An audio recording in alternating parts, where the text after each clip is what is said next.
Pakar telematika Roy Suryo merespon sikap Presiden ke-7 RI Joko Widodo atau Jokowi yang tak memperbolehkan para wartawan mengambil foto ijazahnya yang dituding palsu. Menurut Roy Suryo, sikap Jokowi itu sangat aneh dan mencurigakan. Lantas ia membandingkan hal itu dengan ijazah milik Wakil Presiden pertama RI, yakni Muhammad Hatta.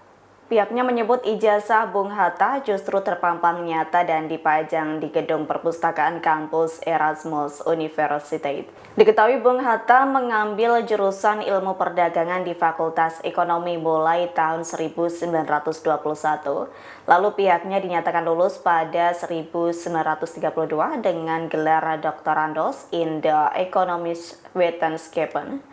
Atas perbedaan tersebut, Roy Suryo menyesalkan sikap Jokowi yang justru tak memperlihatkan ijazahnya ke pihak yang menggeruduk rumahnya di Solo, Jawa Tengah. Adapun ex-Menteri Pemuda dan Olahraga atau Menpora itu menilai Jokowi yang melarang ijazahnya untuk difoto sangat ironis dan menyedihkan.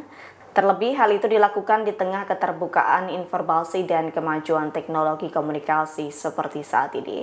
Padahal menurutnya awak media perlu dokumentasi faktual untuk memperkuat pemberitaan.